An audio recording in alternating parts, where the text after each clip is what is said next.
तेरी वडियाई बहुत वड्डी है, बहुत वड्डी। क्यों वड्डी है? वडियाई इस करके वड्डी है कि तेरा नाम बहुत वड्डा है, बहुत वड्डा नाम है तेरा। वडियाई इस करके भी वड्डी है कि तू हर एक दी बोली जानदा है। वड्डी वडियाई जाने आलाओ, आलाओ कहते ने बोल। मैं बोल रहा हाँ, रब नू खबर है। पशु बोल रहा है, रब नू खबर है। पंछी बोलते पे हैं, रब नू खबर है। इस तो भी गरई विच जाके साहिब की कहते ने, वड्डी वडियाई बुझे सब भाव। आप जी ने कई बार ये भी वेख्या होगा कि रसना चो मनुख कुछ बोलता पिया है, पर अंदर भाव कई बारी कुछ होर होंदा है। तो परमात्मा उस भाव नू भी जानता है, भाव नू भी समझता है। ਇਹਦਾ एक छोटा जिहा उदाहरण आप जी के सामने रखा। और कई बार आप जी के नाल भी ये घटना वापरी होगी, उसका की माफ। मेरे नाल एक होर भी मित्र सी, असी जा रहे सी, अमृत वेले का वक्त सी, ते सामने तो कोई होर भी बंदा आ रहा सीगा। ते जो मेरे नाल सी एक ही कहता है, कहता है ज्ञानी जी सवेरे सवेरे किस बंदे का मूँह वेख लिया। मैनू कहता सवेरे सवेरे किस बंदे का मूँह वेख लिया। इतनी गल कहने की देरी सी, 2 कदम अगे तुरे हाँ, वो 2 कदम होर अगे आया, तो वो जिमें ही नेड़े आया तो उसनों वो बंदा की कहता है, कहता अज रब तो मैं रब नू भी मंग लैंदा तां भी मिल जाना सी, मैं तैनू याद करदा पिया सी अज। मैं क्या हद हो गई। बाहर बोल किस तरह के हैं तो भाव किस तरह के हैं। मैनू कहता पिया सी किस मनुख का मुख देख लिया अज सवेरे सवेरे, उन्होंने कहता पिया मैं तेनू ही याद करदा पिया सी। इसनू गुरु साहिब कहते ने, ऐ खुदा ऐ प्रभु तेरी वडियाई बहुत वड्डी है, बहुत वड्डी। क्यों? क्योंकि बुझे सब भाव। अंदर दा भाव की है तैनू खबर है, तैनू पता है। हुण मैं मूल पंक्ति ते आउना, जो गुरु नानक साहिब दा कलाम है। कई बार असी कह देने इस बिल्डिंग का मालिक मैं हाँ, इस घर का मालिक मैं हाँ, इस जमीन का मालिक मैं हाँ, इस कारखाने का मालिक मैं हाँ। असी कह देने, पर जे किधरे गहराई विच जाके वेखीए तो 5 साल बाद जाके आप जी फिर पुछ लवो एदा मालिक कौन है, तो कहणगे मालिक 5 साल पहला कोई होर सी, हुण कोई होर है। इस फैक्ट्री का मालिक 2 साल पहला कोई होर सी, हुण कोई होर है। इस जमीन का मालिक 3 साल पहला कोई होर सी, हुण कोई होर है, हुण कोई होर है। तो जेड़ा दावे करदा सी कि मैं मालिक हाँ, तो फिर वो मालिक तो नहीं सी, वो मालिक नहीं सी। क्योंकि कई बार ये भी देखण विच आउंदा है कि जदों मकान ढह जावे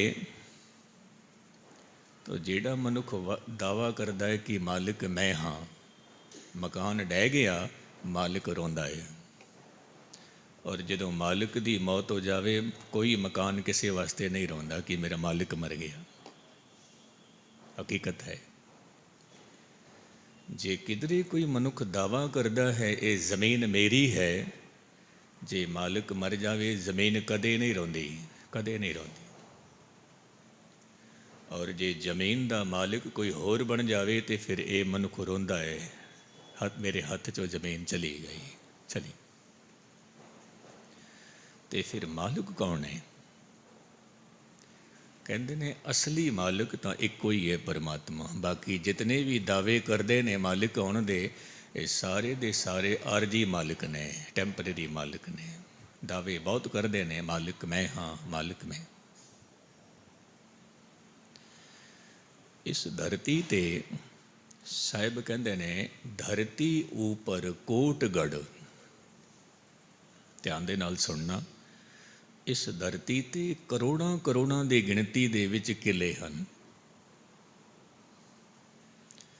ਧਰਤੀ ਉੱਪਰ ਕੋਟਗੜ ਕੇਤੀ ਗਈ ਵਜਾਏ, ਜੋ ਅਸ਼ਮਾਨ ਨਾ ਮਾਵਨੀ ਤਿੰਨ ਨੱਕ ਨੱਥਾਂ ਪਾਏ।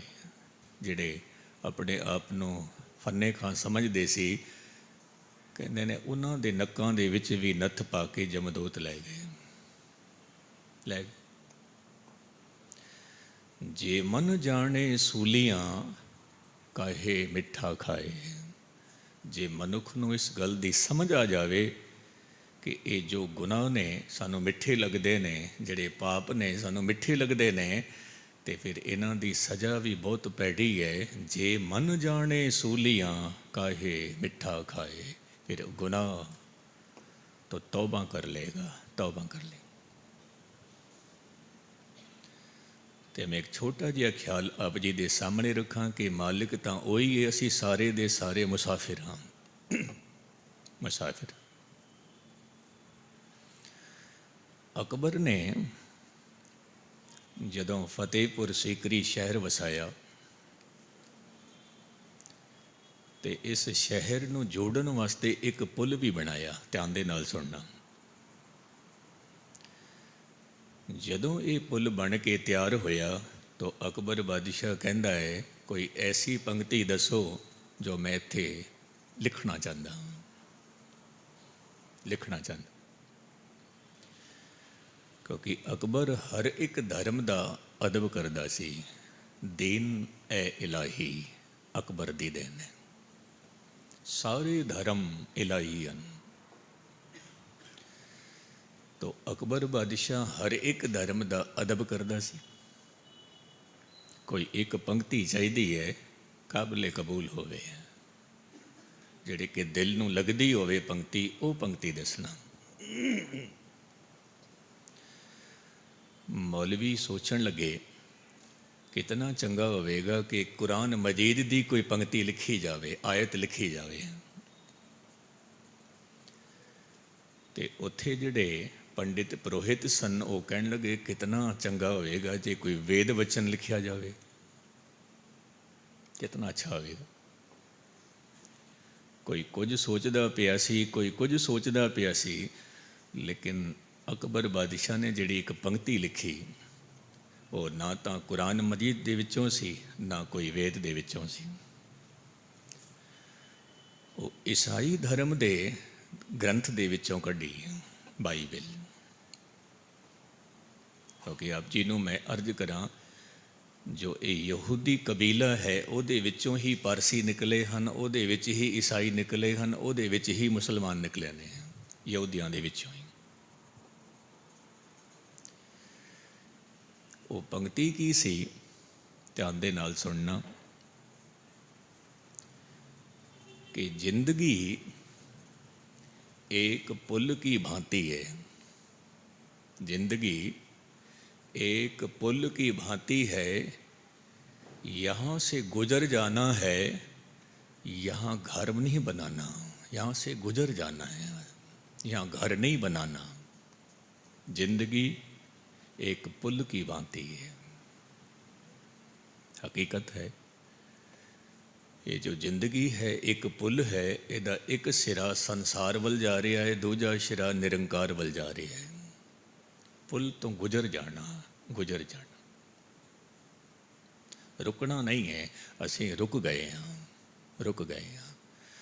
ਕੋਈ ਧਨ ਦੀ ਦੌੜ ਕਰਕੇ ਰੁਕ ਗਿਆ, ਕੋਈ ਰੁਤਬੇ ਦੀ ਦੌੜ ਕਰਕੇ ਰੁਕ ਗਿਆ, ਕੋਈ ਪ੍ਰਤਿਸ਼ਠਾ ਦੀ ਦੌੜ ਕਰਕੇ ਰੁਕ ਗਿਆ, ਕੋਈ ਕਿਸੇ ਕਰਕੇ ਰੁਕ ਗਿਆ, ਕੋਈ ਕਿਸੇ ਕਰਕੇ ਰੁਕ ਗਿਆ, ਔਰ ਦੇਖਦਿਆਂ ਦੇਖਦਿਆਂ ਜੀਵਨ ਲੀਲਾ ਖਤਮ ਹੋ ਗਈ, ਖਤਮ ਹੋ ਗਈ। ਇਹ ਜੋ ਮੌਕਾ ਨਿਰੰਕਾਰ ਨੇ ਸਾਨੂੰ ਬਖਸ਼ਿਆ ਹੈ, ਤੇ ਕਈ ਵਾਰ ਲੋਕ ਕਹਿੰਦੇ ਨੇ, ਮੈਨੂੰ ਵੀ ਸਵਾਲ ਕਰਦੇ ਨੇ, ਗਿਆਨੀ ਜੀ ਜੇ ਹੁਣ ਅਸੀਂ ਰੂਹੇ ਜ਼ਮੀਨ ਤੋਂ ਰੁਖਸਤ ਕਰਾਂਗੇ ਫਿਰ ਅਸੀਂ ਕਿੱਥੇ ਜਾਵਾਂਗੇ? ਕੀ ਮਨੁੱਖ ਬਣਾਂਗੇ ਜਾਂ ਫਿਰ 84 ਲੱਖ ਜੋਨੀਆਂ ਦੇ ਵਿੱਚ ਭਟਕਾਂਗੇ? ਤੇ ਕੋਈ ਕੁਝ ਕਹਿੰਦਾ ਹੈ, ਕੋਈ ਕੁਝ ਕਹਿੰਦਾ ਹੈ, ਕੋਈ ਕੁਝ ਕਹਿੰਦਾ ਹੈ। ਹੁਣ ਗੁਰੂ ਗ੍ਰੰਥ ਸਾਹਿਬ ਦੀ ਬਾਣੀ ਕੀ ਕਹਿੰਦੀ ਹੈ? ਆਪ ਜੀ ਕਹਿੰਦੇ ਨੇ, ਇੱਥੋਂ ਛੁੱਟ ਕੇ ਆ ਥੇ ਨਾ ਥਾਓ। ਜੇ ਇੱਥੋਂ ਇੱਕ ਵਾਰ ਪੈਰ ਤੇਰਾ ਫਿਸਲ ਗਿਆ, ਕਿਉਂਕਿ 184 ਜੋਨ ਸਬਾਈ, ਮਾਨੁਖ ਕਉ ਪ੍ਰਭ ਦੀ ਵਡਿਆਈ, ਇਸ ਪੌੜੀ ਤੇ ਜੋ ਨਰ ਚੂਕੈ, ਆਏ ਜਾਏ ਦੁੱਖ ਪਾਈਂਦਾ। ਚੂਕ ਗਏ, ਅੱਜ ਮੌਕਾ ਮਿਲਿਆ ਹੈ, ਇਹ ਅਵਸਰ ਮਿਲਿਆ ਹੋਇਆ ਹੈ। ਪਰ ਕਿਧਰੇ ਐਸਾ ਨਾ ਹੋਵੇ ਕਿ ਇਹ ਅਵਸਰ ਸਾਡੇ ਹੱਥ 'ਚੋਂ ਨਿਕਲ ਜਾਵੇ, ਫਿਰ ਕੁਝ ਪੱਲੇ ਨਹੀਂ ਪਏਗਾ। ਮੈਂ ਅਰਜ਼ ਕਰ ਰਿਹਾ ਸੀ, ਮਾਲਿਕ ਇੱਕੋ ਹੀ ਹੈ। ਉਸ ਨੂੰ ਗੁਰੂ ਨਾਨਕ ਸਾਹਿਬ ਨੇ ਕਿਹਾ, ਤੂੰ ਸੱਚਾ ਮਾਲਿਕ ਹੈ। ਦੁਨਿਆਵੀ ਤਲ 'ਤੇ ਜਿਤਨੇ ਵੀ ਮਾਲਕ ਹਨ ਬਦਲਦੇ ਜਾ ਰਹੇ ਨੇ। ਸਾਲ ਪਹਿਲਾਂ ਕੋਈ ਹੋਰ ਸੀ, ਅੱਜ ਕੋਈ ਹੋਰ ਹੈ, ਸਾਲ ਬਾਅਦ ਮਾਲਕ ਕੋਈ ਹੋਰ ਹੋਵੇਗਾ। ਪਰ ਪਰਮਾਤਮਾ ਦੇ ਬਾਰੇ ਕੋਈ ਇਹ ਨਹੀਂ ਕਹਿ ਸਕਦਾ ਕਿ ਪਰਮਾਤਮਾ ਕੱਲ੍ਹ ਕੋਈ ਹੋਰ ਸੀ, ਅੱਜ ਕੋਈ ਹੋਰ ਹੈ, ਕੱਲ੍ਹ ਕੋਈ ਹੋਰ ਹੋਵੇਗਾ। ਨਹੀਂ, ਉਸ ਨੂੰ ਗੁਰੂ ਨਾਨਕ ਸਾਹਿਬ ਮਹਾਰਾਜ ਕਹਿੰਦੇ ਨੇ, ਸਾਚਾ ਸਾਹਿਬ। ਹੁਣ ਜੇ ਗੱਲ ਕਰੀਏ ਨਾਮ ਦੀ, ਅਸੀਂ ਕਹਿ ਦਿੰਦੇ ਹਾਂ ਫਲਾਣੇ ਮਨੁੱਖ ਦਾ ਨਾਮਣਾ ਬਹੁਤ ਵੱਡਾ ਹੈ, ਨਾਮਣਾ ਬਹੁਤ ਵੱਡਾ ਹੈ। ਫਿਰ ਕਦੀ ਕਦਾਈ ਅਸੀਂ ਇਹ ਵੀ ਕਹਿ ਦਿੰਦੇ ਹਾਂ ਕਿ ਇਸ ਮਨੁੱਖ ਦਾ ਨਾਮ ਕਦੇ ਬਹੁਤ ਵੱਡਾ ਹੋਇਆ ਕਰਦਾ ਸੀ, ਕਹਿ ਦਿੰਦੇ ਹਾਂ। ਔਰ ਇਹ ਵੀ ਕਹਿ ਦਿੰਦੇ ਹਾਂ ਕਿ ਇਹ ਫਲਾਣਾ ਬੰਦਾ ਕਿ ਜਿਸ ਦਾ ਨਾਮਣਾ ਬਹੁਤ ਵੱਡਾ ਹੈ, ਕਦੇ ਇਸ ਨੂੰ ਕੋਈ ਨਹੀਂ ਪੁੱਛਦਾ ਸੀ, ਇਹ ਵੀ ਕਹਿ ਦਿੰਦੇ। ਪਰ ਗੁਰੂ ਨਾਨਕ ਸਾਹਿਬ ਮਹਾਰਾਜ ਕਹਿੰਦੇ ਨੇ, ਪਰਮਾਤਮਾ ਜੇਕਰ ਆਪ ਸੱਚਾ, ਉਹਦੀ ਮਾਲਕੀਅਤ ਸੱਚੀ ਹੈ, ਉਹਦਾ ਨਾਮ ਵੀ ਸੱਚਾ ਹੈ, ਨਾਮ ਵੀ ਸੱਚਾ। ਹੁਣ ਉਸ ਪ੍ਰਭੂ ਦੀ ਬੋਲੀ ਕੀ ਹੈ? ਕਿਉਂਕਿ ਮੈਂ ਫਿਰ ਅਰਜ਼ ਕਰਾਂ, ਮੇਰੇ ਵਿਦਵਾਨ ਸਾਥੀ ਨੇ, ਦੇਵਿੰਦਰ ਸਿੰਘ ਨੇ ਗੱਲ ਕੀਤੀ ਸੀ ਸੰਧਿਆ ਦਾ ਦੀਵਾਨ। ਮੈਂ ਕਥਾ ਕੁਝ ਹੋਰ ਕਰਨੀ ਸੀ, ਪਰ ਇਹੀ ਟੌਪਿਕ ਆ ਗਿਆ ਮੇਰੇ ਜ਼ਿਹਨ ਦੇ ਵਿੱਚ। ਆਦਿ ਕਾਲ ਤੋਂ ਇੱਕ ਗੱਲ ਚੱਲਦੀ ਆ ਰਹੀ ਹੈ। ਕਿਹੜੀ? ਕਿ ਜੋ ਇਸਲਾਮ ਧਰਮ ਹੈ, ਉਹ ਕਹਿੰਦਾ ਹੈ ਪਰਮਾਤਮਾ ਕੇਵਲ ਤੇ ਕੇਵਲ ਅਰਬੀ ਭਾਸ਼ਾ ਬੋਲਦਾ ਹੈ, ਅਰਬੀ ਹੀ ਸਮਝਦਾ ਹੈ। ਕਿਉਂਕਿ ਜੋ ਕੁਰਾਨ ਉਤਰੀ ਹੈ, ਅਰਬੀ ਦੇ ਵਿੱਚ ਉਤਰੀ ਹੈ। ਪਰਮਾਤਮਾ ਨੂੰ ਸਮਝਣਾ ਹੋਵੇ, ਅਰਬੀ ਸਿੱਖਣੀ ਪੈਗੀ। ਪਰਮਾਤਮਾ ਨਾਲ ਗੱਲਬਾਤ ਕਰਨੀ ਹੋਵੇ, ਅਰਬੀ ਪੜ੍ਹਨੀ ਪੈਗੀ। ਸਨਾਤਨ ਧਰਮ ਕਹਿੰਦਾ ਨਹੀਂ, ਪਰਮਾਤਮਾ ਦੀ ਬੋਲੀ ਅਰਬੀ ਨਹੀਂ ਹੈ।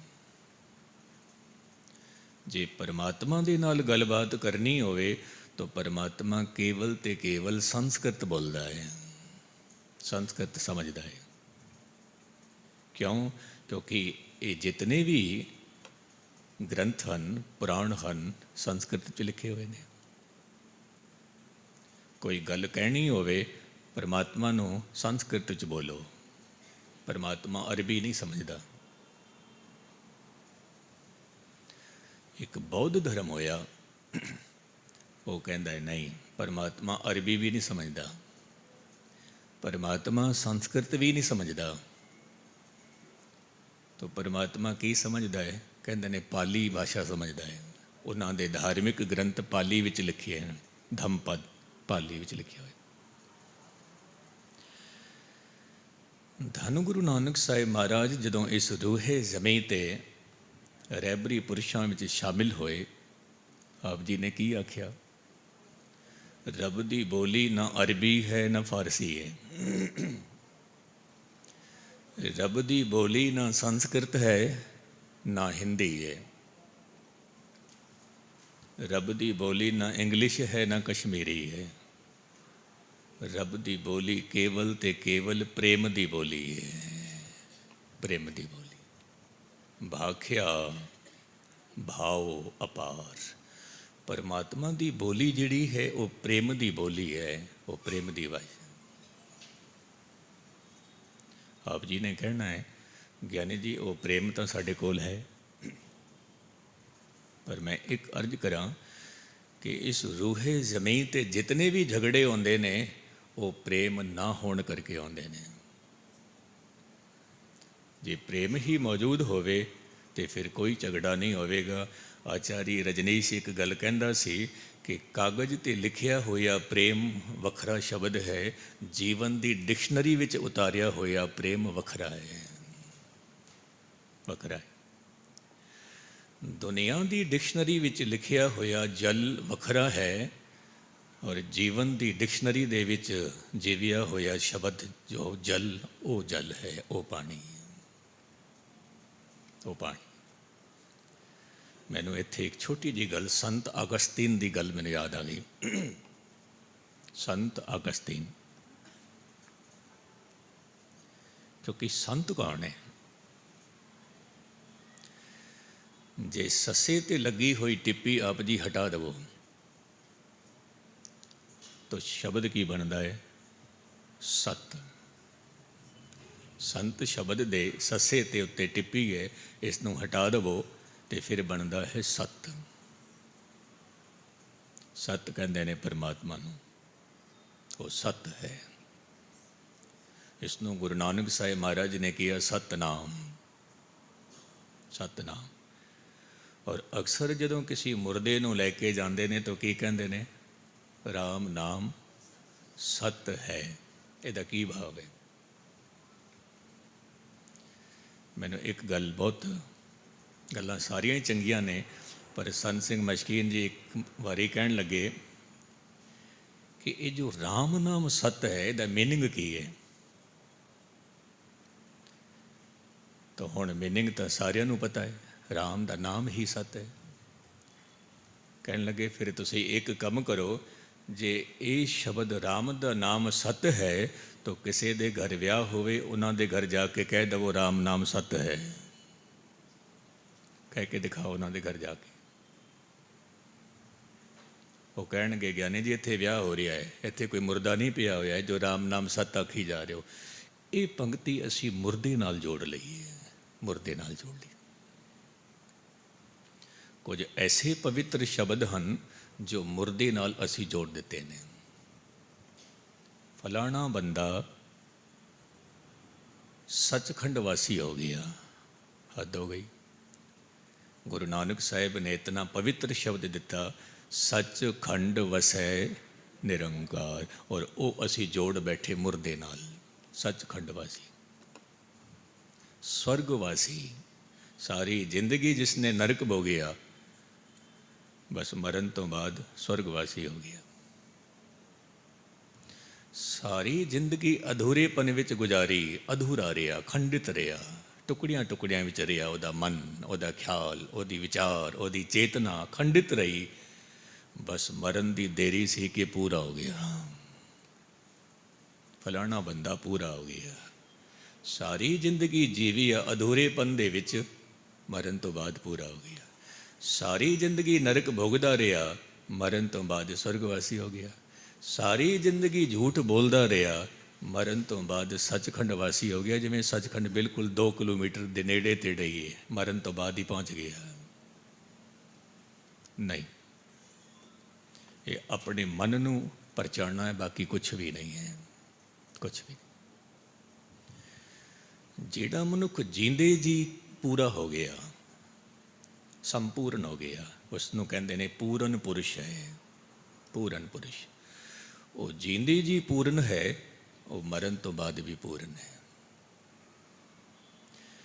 जींदे जी जिहड़ा मनुख सच नूं उपलब्ध हो गया, वो मरण तो बाद भी सचखंड वासी है। जींदे जी भी सचखंड वासी है। ਜਿਹੜਾ ਜੀਂਦੇ ਜੀ ਮਨੁੱਖ ਸਵਰਗ ਨੂੰ ਉਪਲਬਧ ਹੋ ਗਿਆ, ਪਰਮਾਤਮਾ ਦੇ ਨਾਮ ਨੂੰ ਉਪਲਬਧ ਹੋ ਗਿਆ, ਉਹ ਜੀਂਦੇ ਜੀ ਵੀ ਸਵਰਗਵਾਸੀ ਹੈ, ਮਰਨ ਤੋਂ ਬਾਅਦ ਵੀ ਸਵਰਗਵਾਸੀ ਹੈ। ਕਈ ਵਾਰ ਲੋਕ ਕਹਿ ਦਿੰਦੇ ਨੇ, ਗਿਆਨੀ ਜੀ ਅਸੀਂ ਤਾਂ ਸਵਰਗ ਭੋਗਦੇ ਪਏ ਹਾਂ। ਕਿਸ ਤਰ੍ਹਾਂ? ਮੌਤ ਦੇ ਨਾਲ ਨਾਮ ਜਪਦੇ ਹਾਂ, ਸਾਧਨਾ ਕਰਦੇ ਹਾਂ, ਸਵਰਗ ਨਹੀਂ ਤਾਂ ਹੋਰ ਕੀ ਹੈ? ਮੈਂ ਕਹਿੰਦਾ ਬਿਲਕੁਲ ਠੀਕ ਹੈ। ਮੈਂ ਜ਼ਿਕਰ ਕਰ ਰਿਹਾ ਸੀ ਸੰਤ ਅਗਸਤੀਨ। ਤੋ ਉਸ ਸੱਤ ਨੂੰ ਜੇ ਸਮਝਣਾ ਹੋਵੇ, ਸੱਤ ਨੂੰ ਜੇ ਦੇਖਣਾ ਹੋਵੇ, ਤਾਂ ਸਾਨੂੰ ਸਾਰਾ ਲੈਣਾ ਪੈਂਦਾ ਹੈ ਗੁਰਮੁਖਾਂ ਦਾ। ਉਹਨਾਂ ਗੁਰਮੁਖਾਂ ਨੂੰ ਤੁਸੀਂ ਸੰਤ ਆਖੋ, ਉਹਨਾਂ ਗੁਰਮੁਖਾਂ ਨੂੰ ਤੁਸੀਂ ਸਾਧ ਆਖੋ, ਉਹਨਾਂ ਗੁਰਮੁਖਾਂ ਨੂੰ ਤੁਸੀਂ ਬ੍ਰਹਮ ਗਿਆਨੀ ਆਖੋ, ਕੁਛ ਵੀ ਕਹਿ ਸਕਦੇ ਹੋ, ਕਿਉਂਕਿ ਉਹਨਾਂ ਦੇ ਅੰਦਰ ਸੱਚ ਪ੍ਰਗਟ ਹੋ ਗਿਆ ਹੈ। ਅਤੇ ਉਹ ਸੰਤ ਤੁਰਦੇ ਫਿਰਦੇ ਪਰਮਾਤਮਾ ਨੇ, ਤੁਰਦੇ ਫਿਰਦੇ ਜਿਹੜੇ ਸੰਤ ਨੇ। ਇਸ ਨੂੰ ਥੋੜ੍ਹਾ ਜਿਹਾ ਬਰੀਕ ਬੁੱਧੀ ਨਾਲ ਸਮਝਣਾ। ਜਿਤਨੇ ਵੀ ਰੁੱਖ ਬਿਰਖ ਹਨ, ਸਾਰਿਆਂ ਦੇ ਵਿੱਚ ਸੱਤ ਮੌਜੂਦ ਹੈ, ਪਰਮਾਤਮਾ ਮੌਜੂਦ ਹੈ। ਜਿਤਨੇ ਵੀ ਗਗਨਚੁੰਬੀ ਪਰਬਤ ਨੇ, ਸਾਰਿਆਂ ਦੇ ਵਿੱਚ ਸੱਤ ਮੌਜੂਦ ਹੈ। ਜਿਤਨੇ ਵੀ ਵਗਦੇ ਹੋਏ ਦਰਿਆ ਨੇ, ਸਾਰਿਆਂ ਵਿੱਚ ਸੱਤ ਮੌਜੂਦ ਹੈ। ਪਰ ਇਹਨਾਂ ਦੇ ਵਿੱਚੋਂ ਸੱਤ ਦਿਸਦਾ ਨਹੀਂ, ਕਿਉਂਕਿ ਇਤਨੀ ਬਰੀਕ ਬੁੱਧੀ ਸਾਡੇ ਕੋਲ ਹੈ ਨਹੀਂ।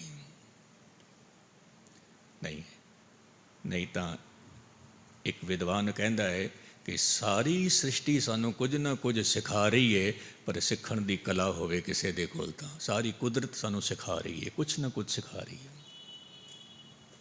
ਇਸੇ ਕਰਕੇ ਗੁਰੂ ਨਾਨਕ ਸਾਹਿਬ ਨੇ ਕਿਹਾ, ਮੇਰਾ ਗੁਰੂ ਤੋਂ ਸ਼ਬਦ ਹੈ, ਧੁਨ ਹੈ, ਨਾਦ ਹੈ, ਹਰ ਤਰਫ ਤੋਂ ਚੱਲ ਰਿਹਾ ਹੈ, ਹਰ ਤਰਫ ਤੋਂ। ਸੰਤ ਅਗਸਤੀਨ ਨੂੰ ਕਿਸੇ ਨੇ ਸਵਾਲ ਕੀਤਾ ਕਿ ਜੀਵਨ ਬਹੁਤ ਛੋਟਾ ਹੈ, ਬਹੁਤ ਛੋਟਾ ਹੈ, ਔਰ ਜਿਹੜੇ ਗੁਨਾਹ ਕੀਤੇ ਨੇ ਬਹੁਤ ਵੱਡੇ ਨੇ, ਬਹੁਤ ਵੱਡੇ ਨੇ। ਆਪ ਜੀ ਜੇ ਕਿਧਰੇ ਗੌਰ ਮੁਤਾਲਾ ਕਰੋ ਤਾਂ ਮੈਂ ਬੋਲ ਰਿਹਾ ਹਾਂ, ਇਹਦੇ ਨਾਲ ਵੀ ਪਤਾ ਨਹੀਂ ਕਿਤਨੇ ਕੁ ਕੀਟਾਣੂ ਮਰਦੇ ਪਏ ਨੇ। ਮੈਂ ਬੋਲ ਰਿਹਾ ਹਾਂ, ਹਵਾ ਨਾਲ ਕੀਟਾਣੂ ਮਰਦੇ ਪਏ ਨੇ। ਆਪ ਜੀ ਸਾਹ ਲੈ ਰਹੇ ਹੋ, ਪਤਾ ਨਹੀਂ ਕਿਤਨੇ ਕੀਟਾਣੂ ਮਰਦੇ ਪਏ ਨੇ, ਪਤਾ ਨਹੀਂ ਕਿਤਨੇ। ਆਪ ਜੀ ਘਰੋਂ ਤੁਰ ਕੇ ਆਏ ਹੋ, ਪਤਾ ਨਹੀਂ ਕਿਤਨੇ ਕੀਟਾਣੂ ਆਪ ਜੀ ਦੇ ਪੈਰਾਂ ਦੇ ਥੱਲੇ ਦਬ ਕੇ ਮਰ ਗਏ ਨੇ, ਪਤਾ ਨਹੀਂ ਕਿਤਨੇ। ਆਪ ਜੀ ਸੁੱਤੇ ਪਏ ਹੋ, ਪਤਾ ਨਹੀਂ ਕਿਤਨੇ ਸਾਰੇ ਕੀਟਾਣੂ ਆਪ ਜੀ ਦੇ ਸਰੀਰ ਵਿੱਚ ਚਲੇ ਗਏ ਨੇ, ਪਤਾ ਨਹੀਂ ਕਿਤਨੇ ਸਾਰੇ। ਜੇ ਕਿਧਰੇ ਇਸ ਤਰ੍ਹਾਂ ਗਿਣਤੀ ਕਰੀਏ ਤਾਂ ਫਿਰ ਕਰੋੜਾਂ ਕਰੋੜਾਂ ਦੀ ਗਿਣਤੀ ਵਿੱਚ ਪਾਪ ਨੇ, ਕਰੋੜਾਂ ਕਰੋੜਾਂ। ਹੁਣ ਇੱਕ ਇੱਕ ਪਾਪ ਦੇ ਬਦਲੇ ਅਸੀਂ ਇੱਕ ਇੱਕ ਪੁੰਨ ਕਰੀਏ, ਅਤੇ ਕਰੋੜਾਂ ਪੁੰਨ ਕਰਨ ਵਾਸਤੇ ਫਿਰ ਸਾਨੂੰ ਜ਼ਿੰਦਗੀ ਵੀ ਚਾਹੀਦੀ ਹੈ ਬਹੁਤ ਲੰਬੀ। ਅਤੇ ਉਹ ਮਨੁੱਖ ਸੰਤ ਅਗਸਤੀਨ ਨੂੰ ਕਹਿੰਦਾ ਹੈ, ਜ਼ਿੰਦਗੀ ਬਹੁਤ ਛੋਟੀ ਹੈ, ਪਾਪ ਬਹੁਤ ਵੱਡੇ ਨੇ, ਬਹੁਤ ਵੱਡੇ ਨੇ, ਗੁਨਾਹ ਬਹੁਤ ਵੱਡੇ ਨੇ। ਕੋਈ ਐਸੀ ਜੁਗਤੀ ਦੱਸੋ ਗੁਨਾਹ ਕੱਟੇ ਜਾਣ। ਸੰਤ ਅਗਸਤੀਨ ਨੇ ਆਖਿਆ ਕਿ ਇੱਕ ਮਾਸਟਰ ਕੀ ਹੈ, ਉਹ ਮੈਂ ਤੈਨੂੰ ਦੇਣਾ। ਹਰ ਕਿਸਮ ਦੇ ਤਾਲੇ ਨੂੰ ਲੱਗਦੀ ਹੈ ਮਾਸਟਰ ਕੀ। ਔਰ ਉਹ ਮਾਸਟਰ ਕੀ ਸੀ? ਸੰਤ ਅਗਸਤੀਨ ਕਹਿੰਦਾ ਹੈ, ਉਹ ਮਾਸਟਰ ਕੀ ਹੈ? ਪ੍ਰੇਮ, ਪਿਆਰ। ਜਿਸ ਮਨੁੱਖ ਦੇ ਕੋਲ ਪ੍ਰੇਮ ਹੈ, ਕਹਿੰਦੇ ਨੇ ਪਰਮਾਤਮਾ ਨੂੰ ਉਪਲਬਧ ਉਹੀ ਹੁੰਦਾ ਹੈ, ਕਿਉਂਕਿ ਪਰਮਾਤਮਾ ਖੁਦ ਵੀ ਪ੍ਰੇਮ ਰੂਪ ਹੈ, ਪਰਮਾਤਮਾ ਖੁਦ ਵੀ ਅਨੁਰਾਗ ਰੂਪ ਹੈ। ਔਰ ਆਪ ਜੀ ਰੋਜ਼ ਪੜ੍ਹਦੇ ਹੋ ਕਿ ਜਤਰ ਤਤਰ ਦਿਸ਼ਾ ਵਿਸ਼ਾ ਹੋਏ ਫੈਲਿਓ ਅਨੁਰਾਗ। ਅਨੁਰਾਗ ਕਹਿੰਦੇ ਨੇ ਪ੍ਰੇਮ ਨੂੰ, ਉਹ ਤਾਂ ਪ੍ਰੇਮ ਰੂਪ ਵਿੱਚ ਖਿਲਿਆ ਪਿਆ ਹਰ ਤਰਫ, ਹਰ ਤਰਫ। ਤਾਂ ਉਹਦੀ ਜਿਹੜੀ ਬੋਲੀ ਹੈ, ਉਹਦੀ ਜਿਹੜੀ ਭਾਸ਼ਾ ਹੈ, ਕਹਿੰਦੇ ਨੇ ਬਹੁਤ ਅਪਾਰ ਹੈ, ਪਿਆਰ ਵਾਲੀ ਭਾਸ਼ਾ। ਉਹਦਾ ਨਾਮ ਸੱਚਾ ਹੈ, ਉਹ ਮਾਲਿਕ ਸੱਚਾ ਹੈ, ਉਹਦੀ ਬੋਲੀ ਬੜੀ ਪਿਆਰ ਦੀ ਹੈ, ਬੋਲੀ ਬੜੀ ਪਿਆਰ। ਹੁਣ ਉਸ ਪ੍ਰਭੂ ਤੱਕ ਪਹੁੰਚਣ ਲਈ ਜਿਹੜੀ ਜੁਗਤੀ ਹੈ, ਉਹ ਕੀ ਹੈ? ਉਹ ਹੈ ਯਾਦ, ਉਹ ਹੈ ਸਿਮਰਨ। ਅਜੋਕੀ ਸਾਇੰਸ ਵੀ ਇਸ ਗੱਲ ਨੂੰ ਮੰਨਦੀ ਹੈ, ਆਪ ਜੀ ਵੀ ਮੰਨਦੇ ਹੋ ਕਿ ਆਪ ਜੀ ਇੱਥੇ ਬੈਠ ਕੇ ਵਿਦੇਸ਼ ਵਿੱਚ ਬੈਠੇ ਹੋਏ ਆਪਣੇ ਕਿਸੇ ਅਜੀਜ਼ ਨੂੰ ਯਾਦ ਕਰੋ, ਯਾਦ ਦੀ ਤਾਰ ਉੱਥੇ ਤੱਕ ਵੀ ਖੜਕੇਗੀ। ਜੋ ਕਿ ਸਾਇੰਸ ਵੀ ਕਹਿੰਦੀ ਹੈ। ਆਪ ਜੀ ਨੇ ਯਾਦ ਕੀਤਾ, ਹਜ਼ਾਰਾਂ ਮੀਲ ਬੈਠਾ ਹੋਇਆ ਦੂਰ ਮਨੁੱਖ, ਉਹ ਯਾਦ ਉੱਥੇ ਤੱਕ ਪਹੁੰਚਦੀ ਹੈ। ਉਹ ਕਹਿ ਬੈਠਦਾ ਹੈ, ਮੈਨੂੰ ਅੱਜ ਤੁਹਾਡੀ ਯਾਦ ਆ ਰਹੀ ਸੀ। ਉਹ ਵੀ ਕਹਿ ਦਿੰਦਾ, ਮੈਂ ਤੈਨੂੰ ਯਾਦ ਕਰਦਾ ਪਿਆ ਸੀ। ਤੋ ਜੋ ਪਰਮਾਤਮਾ ਦੀ ਯਾਦ ਹੈ, ਕਹਿੰਦੇ ਨੇ ਕਿ ਮਨੁੱਖ ਜਿਵੇਂ ਜਿਵੇਂ ਉਸ ਨੂੰ ਯਾਦ ਕਰਦਾ ਹੈ, ਜਿਵੇਂ ਜਿਵੇਂ ਯਾਦ ਕਰਦਾ ਹੈ, ਤਿਵੇਂ ਤਿਵੇਂ ਪਰਮਾਤਮਾ ਦੇ ਨਾਲ ਨੇੜਤਾ ਵੱਧਦੀ ਹੈ, ਨੇੜਤਾ ਵੱਧਦੀ। ਔਰ ਜਿਵੇਂ ਜਿਵੇਂ ਕਿਸੇ ਨੂੰ ਯਾਦ ਕਰਨਾ ਭੁੱਲ ਗਏ, ਦੂਰੀ ਵੱਧਦੀ ਜਾਂਦੀ ਹੈ, ਵੱਧਦੀ ਜਾਂਦੀ ਹੈ। ਭੁੱਲ ਗਏ, ਦੂਰੀ ਵੱਧਦੀ ਗਈ, ਯਾਦ ਕਰਦੇ ਗਏ, ਨੇੜਤਾ ਵੱਧਦੀ ਗਈ, ਨੇੜਤਾ ਵੱਧਦੀ। और एक दिन ऐसा गया कि तू करता तू हुआ, मुझ में रहा न हूँ, जब आपा पर का मिट गया, जित देखूँ तित तू। ਉਹਨੂੰ ਗਾਈ ਜਾ, ਉਹਨੂੰ ਗਾਈ ਜਾ। ਪਰ ਗੁਸਤਾਖੀ ਮਾਫ, ਇੱਕ ਗੱਲ ਮੈਨੂੰ ਕਹਿਣ ਦੇਣਾ। ਪਰਮਾਤਮਾ ਨੂੰ ਅਸੀਂ ਆਖਦੇ ਜ਼ਰੂਰ ਹਾਂ, ਭਾਵ ਆਖਣ ਤੋਂ ਭਾਵ ਉਹਦਾ ਸਿਮਰਨ, ਉਹਦੀ ਸਾਧਨਾ। ਪਰ ਸਾਧਨਾ ਕਰਦਿਆਂ ਕਰਦਿਆਂ ਕੋਈ ਨਾ ਕੋਈ ਮੰਗ ਅਸੀਂ ਉਹਦੇ ਨਾਲ ਜੋੜ ਬੈਠਦੇ ਹਾਂ, ਕੋਈ ਨਾ ਕੋਈ ਮੰਗ। ਇਹ ਹਕੀਕਤ ਹੈ। ਰਜੌਰੀ ਗਾਰਡਨ ਦੀ ਗੱਲ ਹੈ। ਮੈਨੂੰ ਇੱਕ ਪਰਿਵਾਰ ਕਹਿੰਦਾ, ਗਿਆਨੀ ਜੀ ਕਿਰਪਾ ਕਰਨਾ, ਤੁਸੀਂ ਸਾਡੇ ਘਰ ਆਉਣਾ, ਅਰਦਾਸ ਕਰਨੀ ਹੈ। ਅਤੇ ਮੈਂ ਚਲਾ ਗਿਆ। ਬੀਬੀ ਨੂੰ ਮੈਂ ਪੁੱਛਿਆ, ਅਰਦਾਸ ਜੋ ਕਰਨੀ ਹੈ, ਉਹ ਮੈਨੂੰ ਉਹਦੇ ਬਾਰੇ ਥੋੜ੍ਹਾ ਜਿਹਾ ਦੱਸ ਦੇਵੋ, ਪ੍ਰੋਗਰਾਮ ਕੀ ਹੈ? ਕਹਿਣ ਲੱਗੇ, ਮੁੰਡਾ ਬਾਹਰ ਗਿਆ ਪੜ੍ਹਨ ਵਾਸਤੇ, ਪੜ੍ਹਨ ਵਾਸਤੇ। ਜਦੋਂ ਅਰਦਾਸ ਕਰਨ ਵਾਸਤੇ ਮੈਂ ਖੜ੍ਹਿਆ, ਬੀਬੀ ਕੰਨਾਂ ਵਿੱਚ ਆ ਕੇ ਕੀ ਕਹਿੰਦੀ ਹੈ? ਕਹਿੰਦੀ, ਗਿਆਨੀ ਜੀ ਅਰਦਾਸ ਕਰਨਾ, ਛੇਤੀ ਪੜ੍ਹਾਈ ਉਹਦੀ ਪੂਰੀ ਹੋ ਜਾਵੇ ਅਤੇ PR ਵੀ ਹੋ ਜਾਵੇ। ਇੰਨੀ ਗੱਲ ਕਹਿ ਕੇ ਥੋੜ੍ਹਾ ਜਿਹਾ ਪਾਸੇ ਹੋ ਗਈ। 2 ਮਿੰਟ ਬਾਅਦ ਫਿਰ ਮੇਰੇ ਕੋਲ ਆ ਕੇ ਮੇਰੇ ਕੰਨਾਂ ਵਿੱਚ ਕਹਿੰਦੀ ਹੈ, ਗਿਆਨੀ ਜੀ ਉਹਦੇ ਵਾਸਤੇ ਕੋਈ ਕੁੜੀ ਵੀ ਛੇਤੀ ਲੱਭ ਜਾਵੇ। ਫਿਰ 2 ਮਿੰਟ ਕਹਿ ਕੇ ਪਾਸੇ ਹੋ ਗਈ। ਮੈਂ ਅਰਦਾਸ ਕਰੀ ਜਾ ਰਿਹਾ। ਫਿਰ ਕਹਿੰਦੀ ਹੈ, ਗਿਆਨੀ ਜੀ ਅਰਦਾਸ ਵਿੱਚ ਇਹ ਵੀ ਕਹਿ ਦੇਣਾ ਕਿ ਪੁੱਤਰ ਦਾ ਵਿਆਹ ਵੀ ਛੇਤੀ ਹੋਵੇ, ਗਾਹਾਂ ਫਿਰ ਉਹਦਾ ਬੱਚਾ ਵੀ ਛੇਤੀ ਹੋ ਜਾਵੇ। ਮੈਂ ਕਿਹਾ ਫਿਰ ਮੈਂ ਇਹ ਵੀ ਕਹਿ ਦੇਵਾਂ ਪੋਤਰੀ ਦੀ ਵੀ PR ਛੇਤੀ ਹੋ ਜਾਵੇ, ਜਿਹੜਾ ਹਜੇ ਜੰਮਿਆ ਹੀ ਨਹੀਂ।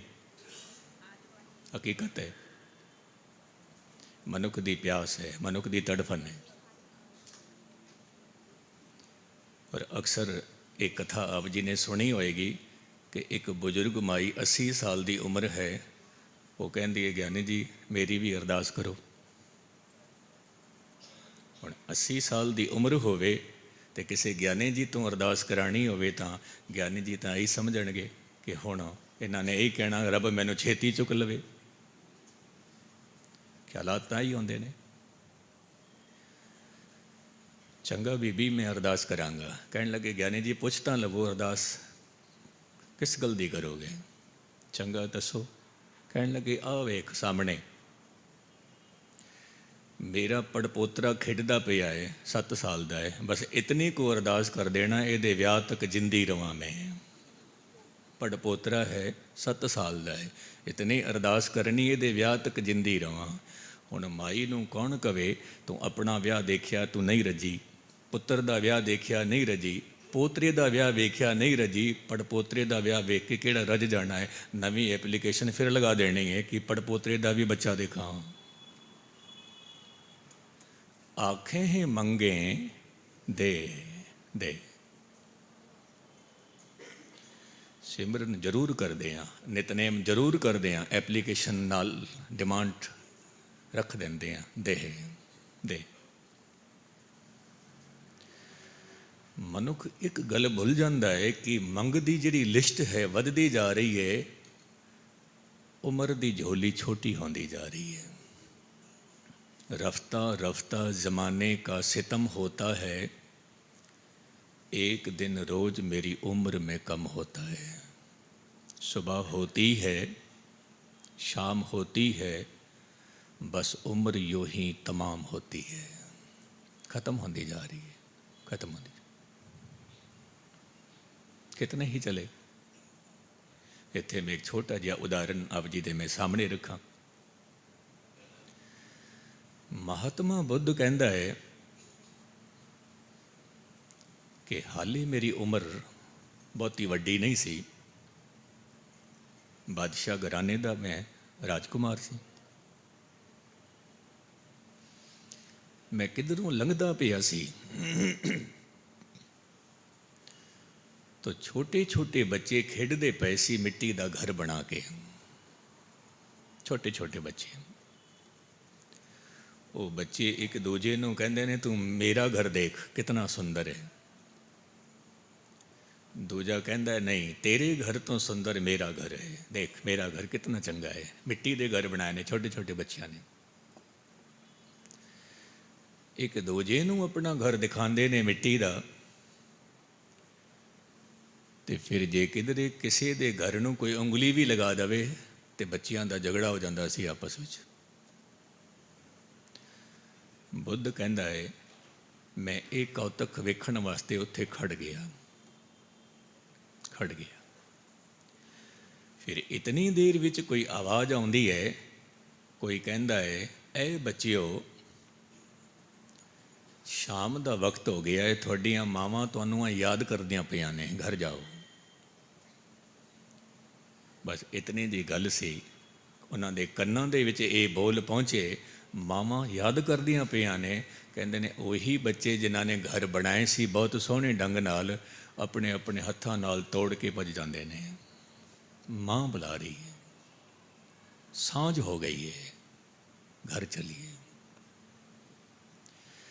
कहते ने असीं घर बनाने दे विच इतने मशगूल हाँ, ये भी भुल गए हाँ कि माँ का बुलावा भी आएगा, पिता का बुलावा भी आएगा। कहते ने जिसनों शाम वेले याद आई, वो समझ लेना ना दे बराबर ही है। जिसनों दोपहर ही याद आ गई कि मैं वापस भी जाना है, घर भी जाना है, कहने लगे फिर उस मनुख का जीवन बहुत सरल हो जाता है, बहुत सरल हो जाता है। कितने ही ऐसे लोग रूहे जमी ते मकान बना बना के छड़ के चले गए। अज असी बैठे हाँ, साढ़े तो बाद कोई होर आवेगा, कोई होर आवेगा। धन गुरु नानक साहिब महाराज कहते ने, आखें मंगे देहे देहे। असी मंगते हाँ कि रब देंदा है। कुछ तो कह देंदे ने रब देंदा है, कुछ कह देंदे ने रब नहीं देंदा, नहीं देंदा। क्योंकि कल सवेरे ही मैनू किसी ने एक गल आखी, कहने लगे ज्ञानी जी एक गल दसो कि वाकई रब है। मैं क्या है? कहता जे रब है तो खलकत नूं दुख क्यों देंदा है? किहड़ा पिता बच्चों नूं दुख देंदा है? किहड़ी माँ बच्चों नूं दुख देंदी है? जे रब है तो खलकत दे कोल दुख क्यों है? और जे खलकत कोल दुख है तो इसका मतलब है कोई खुदा नहीं है, कोई रब नहीं है। कहने लगे ज्ञानी जी थोड़े की विचार? मैं क्या फिर हुण गल मेरी सुन लवो। किहड़ी ऐसी माँ है जो अपने बच्चे नूं विगड़न देंदी है? किहड़ा ऐसा पिता है जिहदी सोच हो कि मेरा बच्चा बिगड़ जाए? माँ डांटदी भी है, बच्चा मेरा समर जाए। बापू डांटदा भी है, बच्चा मेरा समर जाए। तो जे जीवन विच किधरे दुख आ गए ने तो इस दुख नूं दुख ना समझ लेना, इस दुख नूं भी दारू समझ लेना, दवाई समझ लेना कि किधरे ना किधरे कोई गलती हो गई है मेरे तो, रब ने मैनू दवाई दी है, दारू है, तां करके तेरे जीवन विच विकास हो सके।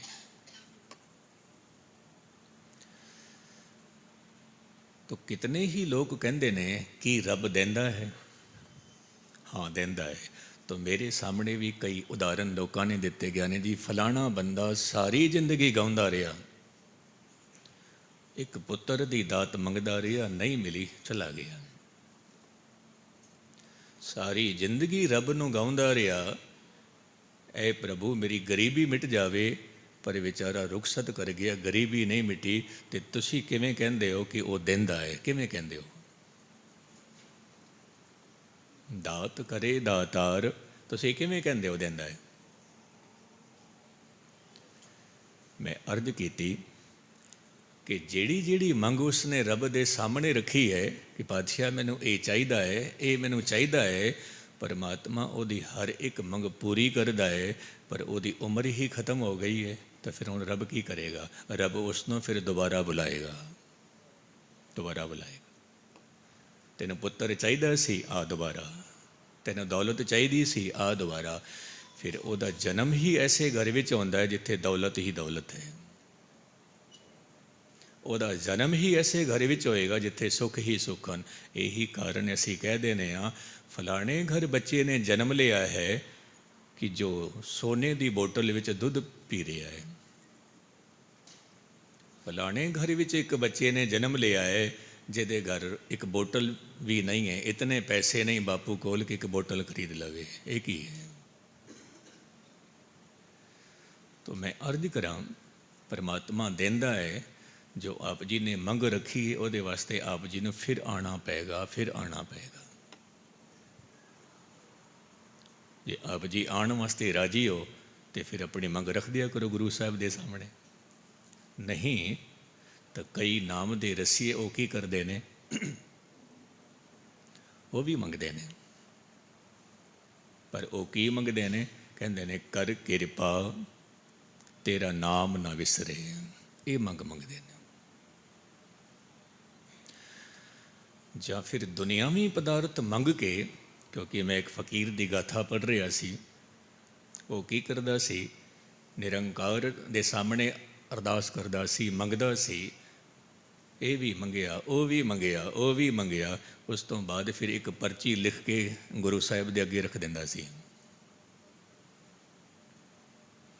ਉਸ ਪਰਚੀ ਵਿੱਚ ਕੀ ਲਿਖਿਆ ਹੁੰਦਾ ਸੀ? ਕਹਿੰਦਾ ਸੀ, ਪਾਤਸ਼ਾਹ ਮੈਂ ਮੰਗਿਆ ਆਪਣੀ ਬੁੱਧੀ ਦੇ ਮੁਤਾਬਿਕ, ਤੂੰ ਦੇਣਾ ਆਪਣੀ ਮਰਜ਼ੀ ਦੇ ਮੁਤਾਬਿਕ। ਕਿਉਂਕਿ ਮੇਰੀ ਬੁੱਧੀ ਤੁੱਛ ਹੈ, ਛੋਟੀ ਜਿਹੀ ਬੁੱਧੀ ਹੈ। ਮੈਂ ਆਪਣੀ ਬੁੱਧੀ ਦੇ ਮੁਤਾਬਿਕ ਮੰਗਿਆ ਹੈ, ਤੂੰ ਦੇਣਾ ਆਪਣੀ ਮਰਜ਼ੀ ਦੇ ਮੁਤਾਬਿਕ, ਜੋ ਤੈਨੂੰ ਚੰਗਾ ਲੱਗੇ। ਕਿਉਂਕਿ ਤੇਰੀ ਖੁਸ਼ੀ ਵਿੱਚ ਮੇਰੀ ਖੁਸ਼ੀ ਹੈ, ਮੈਨੂੰ ਪਤਾ ਹੈ। ਖੈਰ, ਹੁਣ ਪ੍ਰਭੂ ਨੇ ਜੋ ਕੁਛ ਵੀ ਸਾਨੂੰ ਦਿੱਤਾ ਹੈ, ਸਭ ਕੁਛ ਸਾਨੂੰ ਦਾਨ ਵਿੱਚ ਮਿਲਿਆ ਹੋਇਆ ਹੈ। ਸਭ ਕੁਛ ਦਾਨ ਵਿੱਚ ਮਿਲਿਆ ਹੈ। ਨਹੀਂ ਤਾਂ ਜੇ ਮੈਂ ਇਸ ਤਰ੍ਹਾਂ ਅਰਜ਼ ਕਰਾਂ, ਇੱਕ ਛੋਟੀ ਜਿਹੀ ਨੌਕਰੀ ਵੀ ਲੈਣੀ ਹੋਵੇ, ਤਾਲੀਮ ਚਾਹੀਦੀ ਹੈ।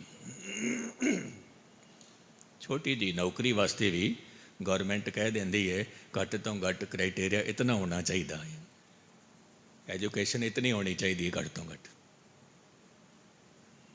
ਆਪ ਜੀ ਹੈਰਾਨ ਹੋਵੋਗੇ, ਸਫਾਈ ਕਰਮਚਾਰੀ ਦੀ ਵੈਕੈਂਸੀਆਂ ਨਿਕਲੀਆਂ ਸਨ। ਉਹਦੇ ਵਿੱਚ ਮੰਗਿਆ ਸੀ ਘੱਟ ਤੋਂ ਘੱਟ 10ਵੀਂ ਪਾਸ ਹੋਵੇ ਸਫਾਈ ਕਰਮਚਾਰੀ। ਅਤੇ ਉਹਦੇ ਵਿੱਚ ਬਹੁਤ ਸਾਰੇ ਐਸੇ ਵੀ ਕੈਂਡੀਡੇਟ ਸਨ ਜਿਨ੍ਹਾਂ ਨੇ ਅਪਲਾਈ ਕੀਤਾ ਸੀ, PhD ਹੋਲਡਰ ਸੀ। ਨੌਕਰੀ ਨਹੀਂ ਹੈ, ਉਸਨੇ ਵੀ ਅਪਲਾਈ ਕੀਤਾ ਹੋਇਆ ਹੈ। ਛੋਟੀ ਜਿਹੀ ਨੌਕਰੀ ਲੈਣੀ ਹੋਵੇ, ਕਾਬਲੀਅਤ ਚਾਹੀਦੀ ਹੈ। ਮੈਂ ਅਰਜ਼ ਕਰਾਂ, ਪਰਮਾਤਮਾ ਨੇ ਇੰਨੀ ਸੋਹਣੀ ਸਾਨੂੰ ਦੇਹ ਬਖਸ਼ੀ ਹੈ, ਸਾਡੇ ਕੋਲ ਕੀ ਕਾਬਲੀਅਤ ਸੀ? ਸਾਨੂੰ ਧੀਆਂ ਪੁੱਤਰਾਂ ਦੀ ਦਾਤ ਬਖਸ਼ੀ ਹੈ, ਸਾਡੇ ਕੋਲ ਕੀ ਕਾਬਲੀਅਤ ਸੀ? ਇਹ ਸਭ ਕੁਛ ਦਾਨ ਵਿੱਚ ਦਿੱਤਾ ਹੈ। ਨਾਮੀ ਪੁਰਸ਼ ਸ਼ੁਕਰਾਨਾ ਕਰਦੇ ਨੇ, ਪਾਤਸ਼ਾਹ ਤੇਰਾ ਸ਼ੁਕਰ ਹੈ ਇੰਨਾ ਸੋਹਣਾ ਸਰੀਰ ਬਖਸ਼ਿਆ, ਤੇਰਾ ਸ਼ੁਕਰ ਹੈ ਧੀਆਂ ਪੁੱਤਰਾਂ ਦੀ ਦਾਤ ਬਖਸ਼ੀ ਹੈ, ਤੇਰਾ ਸ਼ੁਕਰ ਹੈ ਸਾਨੂੰ ਰਹਿਣ ਵਾਸਤੇ ਜੋਗੀ ਝੌਂਪੜੀ ਦਿੱਤੀ ਹੈ, ਤੇਰਾ ਸ਼ੁਕਰ ਹੈ। ਸ਼ੁਕਰਾਨਾ ਕਰਦੇ ਰਹੋ। ਸਾਹਿਬ ਕਹਿੰਦੇ ਨੇ ਸਭ ਕੁਛ ਤੇਰੇ ਤੋਂ ਮਿਲਿਆ ਹੈ, ਫਿਰ ਮੈਂ ਤੈਨੂੰ ਕੀ ਦੇਵਾਂ? ਆਖੇ ਮੰਗੇ ਦੇਹ ਦੇਹ ਦਾਤ ਕਰੇ ਦਾਤਾਰ, ਫਿਰ ਕੀ ਅੱਗੇ ਰੱਖੀਏ, ਮੈਂ ਫਿਰ ਤੈਨੂੰ ਕੀ ਦੇਵਾਂ? ਜਿਸ ਕਰਕੇ ਮੈਨੂੰ ਤੇਰਾ ਦਰਬਾਰ ਦਿਸ ਪਵੇ, ਮੈਂ ਤੈਨੂੰ ਕੀ ਦੇਵਾਂ? ਜੇਕਰ ਜ਼ਿਕਰ ਕਰੀਏ ਐ ਪ੍ਰਭੂ ਮੈਂ ਆਪ ਜੀ ਨੂੰ ਧਨ ਦੇਵਾਂ, ਤਾਂ ਪਰਮਾਤਮਾ ਕਹਿੰਦਾ ਇਹ ਧਨ ਤਾਂ ਤੂੰ ਹੁਣੇ ਹੀ ਮੇਰੇ ਤੋਂ ਹੀ ਮੰਗ ਕੇ ਲੈ ਗਿਆ ਸੀ, ਪਾਤਸ਼ਾਹ ਧਨ ਚਾਹੀਦਾ ਹੈ। ਆਪ ਜੀ ਨੂੰ ਫਿਰ ਮੈਂ ਕੀ ਦੇਵਾਂ? ਕਹਿਣ ਲੱਗੇ ਤੇਰੇ ਕੋਲ ਜੋ ਕੁਛ ਵੀ ਹੈ ਉਹ ਮੇਰਾ ਹੀ ਦਿੱਤਾ ਹੋਇਆ ਹੈ, ਮੇਰਾ ਹੀ ਦਿੱਤਾ ਹੈ। ਇੱਕ ਗੱਲ ਮੈਂ ਹੋਰ ਕਹਿ ਦੇਵਾਂ, ਗੁਰਬਾਣੀ ਦੇ ਵਿੱਚ ਵੀ ਇਹ ਬੋਲ ਮੌਜੂਦ ਨੇ, ਸਾਡਾ ਫਰਜ਼ ਬਣਦਾ ਹੈ ਸਮਝਾਉਣਾ। ਜਦੋਂ ਅਸੀਂ ਫੁੱਲ ਤੋੜ ਕੇ ਲਿਆਂਦੇ ਹਾਂ ਗੁਰਦੁਆਰੇ, ਫੁੱਲਾਂ ਦੀ ਮਾੜਾ ਲੈ ਕੇ ਆਉਂਦੇ ਹਾਂ, ਤੇ ਗੁਰੂ ਸਾਹਿਬ ਕੀ ਕਹਿੰਦੇ ਨੇ? ਕਹਿੰਦੇ ਨੇ ਇਹ ਫੁੱਲ ਜਿੱਥੇ ਲੱਗੇ ਹੋਏ ਸੀ ਇਹ ਉੱਥੋਂ ਹੀ ਮੈਨੂੰ ਖੁਸ਼ਬੂ ਦੇ ਰਹੇ ਸੀ, ਤੂੰ ਤਾਂ ਇਹਨੂੰ ਮਾਰ ਕੇ ਆ ਗਿਆ, ਸਗੋਂ ਮਾਰ ਕੇ ਆ ਗਿਆ। ਇਹ ਹਕੀਕਤ ਹੈ, ਉਹ ਫੁੱਲ ਉੱਥੋਂ ਹੀ ਖੁਸ਼ਬੂ ਦੇ ਰਹੇ ਸੀ, ਰੱਬ ਨੂੰ ਉੱਥੋਂ ਹੀ ਦੇ ਰਹੇ ਸੀ, ਅਸੀਂ ਤੋੜ ਕੇ ਲਿਆਏ ਹਾਂ। ਨਹੀਂ ਤੋੜਨਾ ਚਾਹੀਦਾ, ਧਰਮ ਦੇ ਨਾਮ 'ਤੇ ਫੁੱਲ ਨਹੀਂ ਤੋੜਨਾ ਚਾਹੀਦਾ ਹੈ। ਹਾਂ, ਅਧਰਮ ਦੇ ਨਾਮ 'ਤੇ ਤੋੜਨਾ ਹੋਵੇ ਤੋੜ ਸਕਦੇ ਹੋ, ਧਰਮ ਦੇ ਨਾਮ 'ਤੇ ਨਹੀਂ। ਕਿਉਂਕਿ ਇਹਦੇ ਨਾਲ ਮੈਂ ਇੱਕ ਛੋਟੀ ਜਿਹੀ ਗੱਲ ਹੋਰ ਜੋੜ ਦੇਵਾਂ, ਮੈਨੂੰ ਯਾਦ ਆ ਗਈ। ਇੱਕ ਮੰਦਿਰ ਦੇ ਕੋਲ ਹੀ ਇੱਕ ਸੋਹਣਾ ਬਗੀਚਾ ਸੀ ਕਿਸੇ ਕਿਸਾਨ ਦਾ, ਤੇ ਉਸਨੇ ਚਾਰ ਦੀਵਾਰੀ ਕੀਤੀ ਹੋਈ ਸੀ, ਤੇ ਬਾਹਰ ਲਿਖਿਆ ਹੋਇਆ ਸੀ ਕਿ ਪੂਜਾ ਵਾਸਤੇ ਜੇ ਕਿਸੇ ਨੇ ਫੁੱਲ ਤੋੜਨੇ ਹਨ ਤੋੜ ਸਕਦਾ ਹੈ, ਧਾਰਮਿਕ ਕਾਰਜ ਵਾਸਤੇ ਕਿਸੇ ਨੂੰ ਫੁੱਲ ਚਾਹੀਦੇ ਨੇ ਤੋੜ ਸਕਦਾ ਹੈ। ਲੇਕਿਨ ਜਿਵੇਂ ਜਿਵੇਂ ਉਸ ਬੰਦੇ ਦੀ ਅਵਸਥਾ ਉੱਚੀ ਹੋਈ, ਮੈਂ ਕੱਲ੍ਹ ਜੋ ਜ਼ਿਕਰ ਕਰ ਰਿਹਾ ਸੀ, ਅਸੀਂ 3 ਸਰੀਰਾਂ ਤੱਕ ਸੀਮਿਤ ਹਾਂ, ਚੌਥੇ ਸਰੀਰ ਤੱਕ ਕੋਈ ਵਿਰਲਾ ਹੀ ਪਹੁੰਚਿਆ ਹੈ।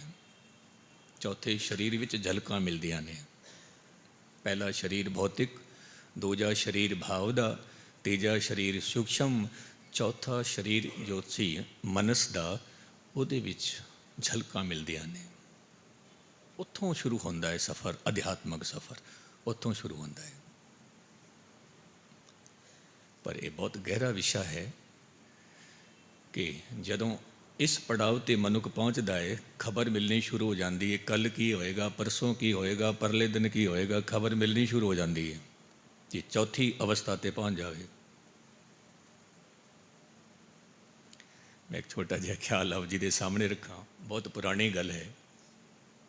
ਚੱਡਾ ਸਾਹਿਬ ਜੀ ਬੈਠੇ ਨੇ, ਆਪ ਜੀ ਨੂੰ ਖਬਰ ਹੈ। ਮੈਨੂੰ ਆ ਕੇ ਕਹਿਣ ਲੱਗੇ, ਚੱਡਾ ਸਾਹਿਬ ਜੀ, ਗਿਆਨੀ ਜੀ ਅੱਜ ਲੈਂਟਰ ਪੈਣਾ ਹੈ, ਅਰਦਾਸ ਕਰਨੀ ਤੁਸੀਂ। ਮੈਂ ਕਿਹਾ ਚੰਗਾ।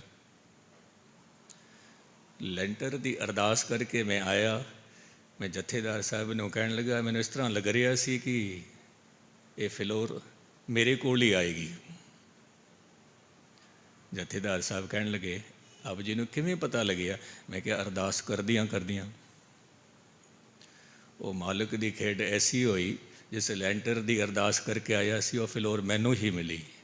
ਉਹ ਵੱਖਰੀ ਗੱਲ ਹੈ, ਚੱਡਾ ਸਾਹਿਬ ਨੇ ਅਰਦਾਸ ਕਰਾਉਣੀ ਬੰਦ ਕਰ ਦਿੱਤੀ ਮੇਰੇ ਤੋਂ। ਫਿਰ ਇਹ ਭਾਈ ਸਾਹਿਬ ਦਾ ਪਤਾ ਨਹੀਂ ਹੈ।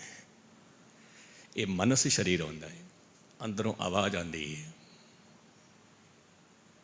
ਇੱਥੋਂ ਸ਼ੁਰੂ ਹੁੰਦਾ ਹੈ ਸਫ਼ਰ।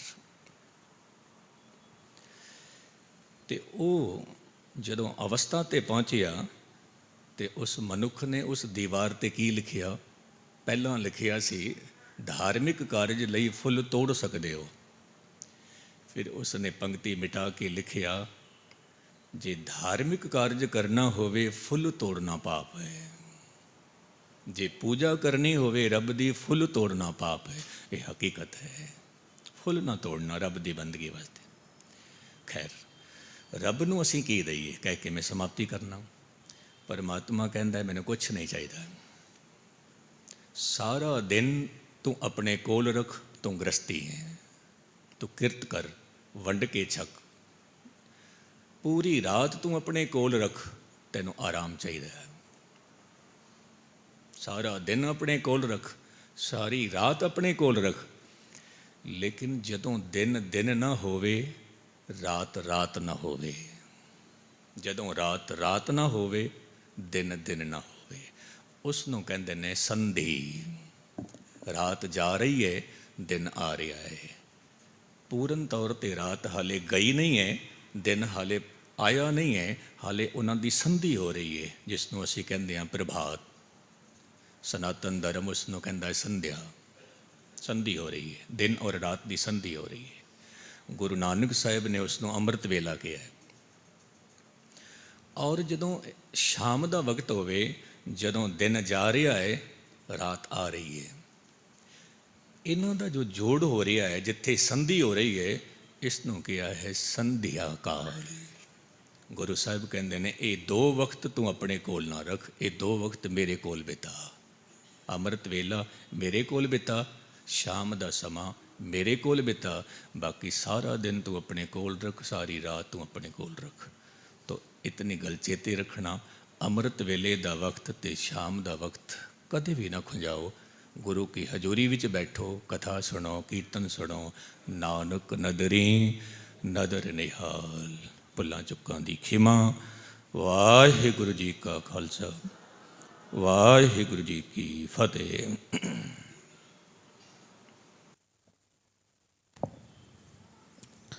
वाहिगुरु जी का खालसा, वाहिगुरु जी की फतेह। ये सन सत्कारयोग मानयोग ਗਿਆਨੀ डॉक्टर हरबंस सिंह जी अलवर वाले, जिन्हों ने ਅੰਮ੍ਰਿਤ ਬਾਣੀ हर हर तेरी ਦੀ ਲੜੀ ਤਹਿਤ ਗੁਰਬਾਣੀ ਦੇ ਵਿਚਾਰ ਆਪ ਸੰਗਤਾਂ ਨੂੰ ਸਰਵਣ ਕਰਾਈ। ਸੋ ਆਪ ਸੰਗਤਾਂ ਵੱਲੋਂ, ਕਮੇਟੀ ਵੱਲੋਂ ਬਹੁਤ ਬਹੁਤ ਧੰਨਵਾਦ। ਆਓ ਇਸ ਤਰ੍ਹਾਂ ਹੀ ਇਹ ਲੜੀ ਦੇ ਪ੍ਰਵਾਹ 17 ਤਰੀਕ